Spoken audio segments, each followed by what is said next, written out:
You're watching South Asia Newsline, and here are the top stories we are tracking for you on Thursday, the 27th of August. India sends relief as Nepal floods leave more than 270 dead. Pakistan vows accountability after 14 infants killed in hospital fire. And Bangladesh considers joining Mecca Defence Pact.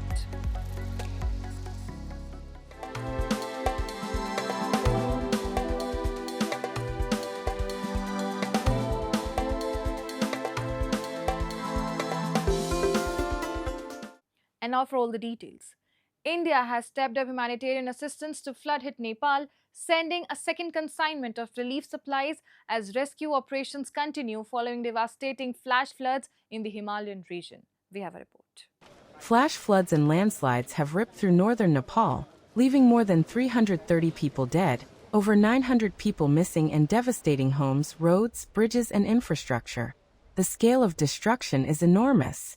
Homes have been wrecked. Vehicles remain trapped in the mud, and crucial transport links have been disrupted, making it difficult to move people and essential supplies. Search and rescue teams, heavy equipment, and rescue dogs are being deployed as authorities race against time.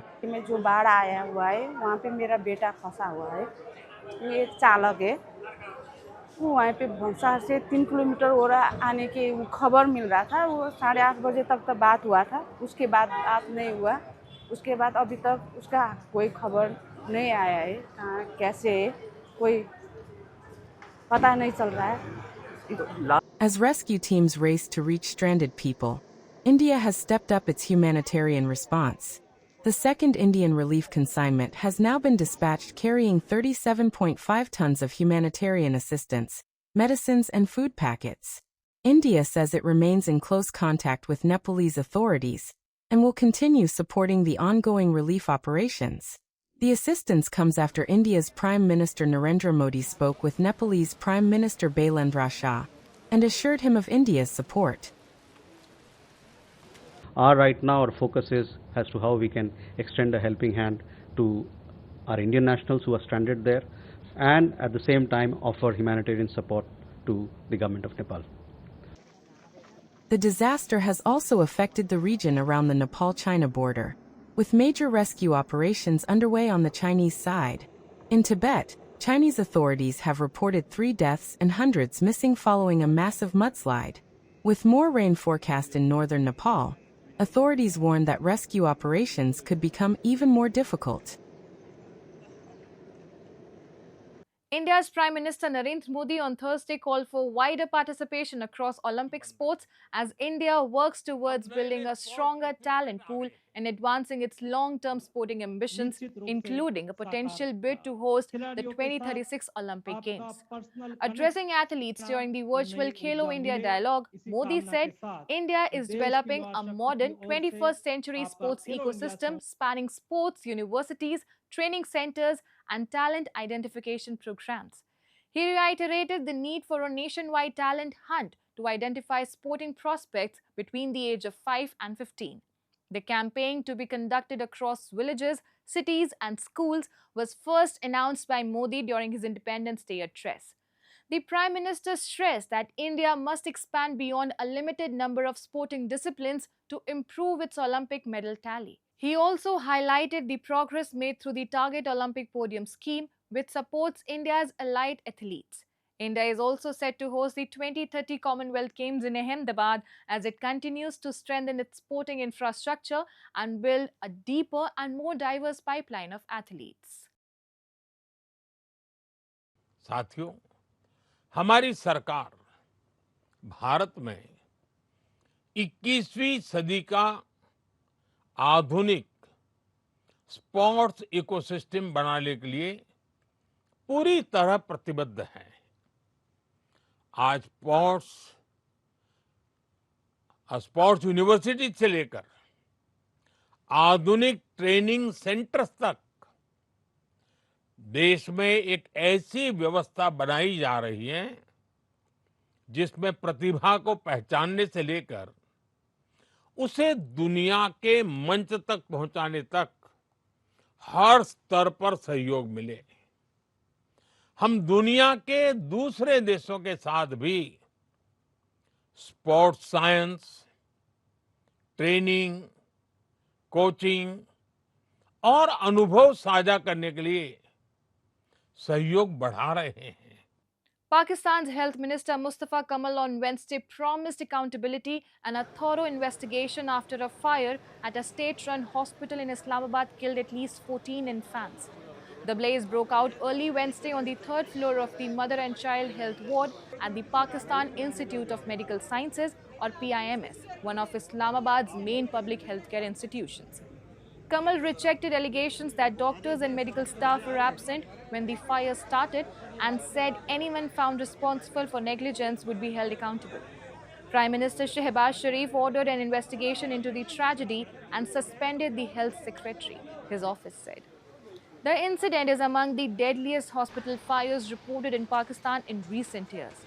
The country's public healthcare system is heavily subsidized but faces persistent challenges, including limited resources, overcrowding, and concerns over management. Authorities are investigating the cause of the fire and examining whether proper safety measures and emergency procedures were followed. PIMS is centrally located in Islamabad and serves as a major public hospital in the capital. The facility also briefly treated former Prime Minister Imran Khan for a medical examination last week. Study हो रही है, इसको investigate कर रहे हैं, जो भी expert हैं वो भी इन्वेस्टिगेट कर रहे हैं, कई जो है वो इदारे इन्वेस्टिगेट कर रहे हैं, हम अपनी भी इन्वेस्टिगेशन कर रहे हैं, प्राइम मिनिस्टर ने भी इसके ऑर्डर्स कर दिए हैं, तो कोई भी चीज़ छुपेगी नहीं, जो चीज़ होगी वो अनर्थ होगी सारी, ये एविडेंसेस सारे बाहर आएंगे, ये टाइमिंग जो है वो सारी एपरेंटली लगता है कि चूँकि हर बच्चा जो उसमें से 15 में से 14 को ऑक्सीजन पे थे वो सारे, उनको ट्यूब्स लगी हुई थी, उनको ऑक्सीजन लगी हुई थी और वो ऑक्सीजन ने फ्लेम पकड़ा है और सारी लाइनों में जो है वो आग वो नजर आ रही है. Moving on. The Baloch Yakjehti Committee has raised alarm over alleged disappearances and forced evictions in Balochistan.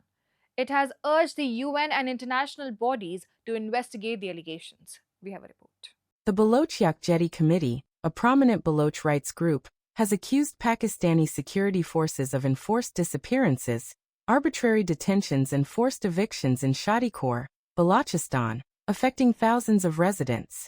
The BYC alleged that on May 5, the Pakistani Army and military intelligence detained several residents, with around 40 people reportedly forcibly disappeared, and taken to a military camp near Shadikor Dam. While some were later released, several others allegedly remain missing. The group also claimed that movement restrictions and road blockades disrupted access to food and essential supplies. BYC further alleged that residents were ordered to vacate the area on July 9th and 10th, with threats of homes being demolished. Nearly 5,000 people were reportedly displaced from their homes, farmland and livelihoods, with families sheltering in Pasni, Ormara, Turbet and surrounding areas. The organization has urged international human rights bodies and the United Nations to investigate the allegations and press for an end to enforced disappearances and forced evictions in Balochistan.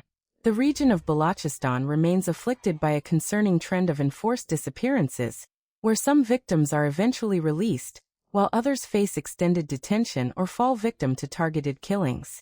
These violations of fundamental rights have heightened insecurity and distrust among the local population. And U.S. Defense Secretary Pete Hegseth honored Marines who served at Abbey Gate at Hamid Karzai International Airport in Kabul during the August 26, 2021 suicide bombing in a ceremony at the Pentagon on Wednesday. The bombing killed 13 U.S. service members and roughly 170 Afghan civilians during the U.S. military evacuation from Afghanistan. Hegseth presented Marines with the Bronze Star Medal. When the Taliban returned to power in 2021 amid the withdrawal of the US and its allies, they promised to govern more liberally than they had in the late 1990s and early 2000s, a period marked by public executions, the sheltering of Osama bin Laden, and the destruction of the Bamiyan Buddhas. But those assurances quickly faltered, human rights groups say. The Taliban have imposed sweeping restrictions on women and girls since 2021, barring 2.5 million of them from secondary school and universities, according to UNESCO, and limiting their freedom of movement. On that chaotic day, you, men, were bold as lions. When the wicked sought to sow terror, these men stood as lions at that gate, bold in their purpose, fierce in their resolve, and unbreakable in their courage. Yet, for half a decade, this building allowed bureaucratic caution, or maybe politics, to stand in the way of proper recognition. Today, on this milestone anniversary, we declare that those days are over. True national readiness and our core strategic mission to achieve peace through strength do not begin simply with weapon systems or budgets. It starts with the sacred trust between the War Department and the warriors we send into harm's way. And Bangladesh is considering joining the Mecca Defense Pact involving Saudi Arabia, Turkey and Pakistan. Bangladesh's junior foreign minister Humayun Kabir said the country could consider participating in a security arrangement among Islamic nations.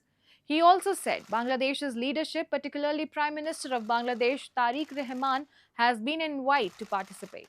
Kabir said Dhaka is viewing the proposal positively, but any move to join the alliance could have major implications for Bangladesh's relations with India and other global powers.